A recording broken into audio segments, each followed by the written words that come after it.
Shalom, je suis Kayla Sprague de All Israel News et je suis contente de vous accueillir pour nos prières spéciales de Sukkot. Alors qu'Israël fête ce festival joyeux, concentrons nos prières sur les traditions d'Ushpizin et l'hospitalité et le besoin crucial d'unité en ce moment. Je veux commencer par des mots du psaume 133. 1.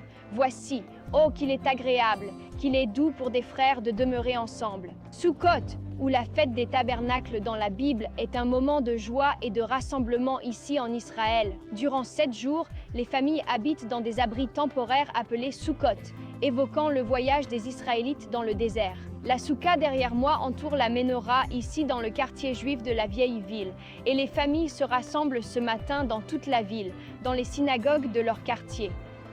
Une des plus belles traditions de Sukkot, selon moi, est Ushpizin, un mot araméen pour inviter, où nous invitons symboliquement des invités de la Bible dans notre soukha chaque nuit. Mais d'où vient cette tradition? Accueillir des invités vient d'un ancien enseignement rabbinique du Talmud, qui aborde la tradition en détail et lie l'hospitalité à l'importance de ce festival, Sukkot. Cette tradition souligne l'importance de l'hospitalité et nous rappelle notre héritage spirituel commun. Elle évoque l'exemple d'Abraham dans Genèse 18, où il accueillit avec empressement 3 étrangers dans sa tente, sans savoir qu'ils étaient en réalité des messagers divins. En ces temps de division au sein de notre nation, cette tradition et l'accent mis sur l'hospitalité prennent une signification encore plus grande. Elle nous incite à ouvrir nos cœurs et nos foyers, à combler les écarts et à guérir les divisions, comme Abraham l'a fait. Prions pour Israël pendant Sukkot et concentrons-nous sur ces points de prière. Je vous invite à prier pour qu'un esprit d'hospitalité authentique se propage en Israël, incitant les gens à accueillir d'autres dans leur soukha et leur vie, peu importe les différences entre eux. Demandons une profonde réflexion sur notre héritage commun et les valeurs de nos ancêtres, apportant l'unité dans notre nation actuellement divisée. Prions pour la guérison des fractures dans la société israélienne, que la joie de Sukkot adoucisse les cœurs et facilite la réconciliation.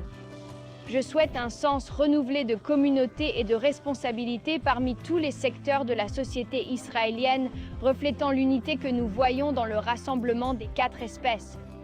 Alors que nous concluons, méditons sur les mots de Lévitique 23. Vous demeurerez pendant 7 jours sous des tentes. Tous les indigènes en Israël demeureront sous des tentes, afin que vos descendants sachent que j'ai fait habiter sous des tentes les enfants d'Israël, après les avoir fait sortir du pays d'Égypte. Et je suis le Seigneur votre Dieu. Que ce Sukkot soit un temps d'unité joyeuse pour Israël. Alors que nous habitons nos soukhas et accueillons des invités terrestres et célestes, puissions-nous nous souvenir de notre parcours et de notre destin commun en tant que peuple. Que le Dieu d'Abraham, d'Isaac et de Jacob utilise ce festival pour apporter guérison et unité à notre nation. Poursuivez vos prières pour la paix et l'unité d'Israël, que la joie de Sukkot remplisse vos cœurs et vos maisons. Chag Sameach et Shalom de Jérusalem.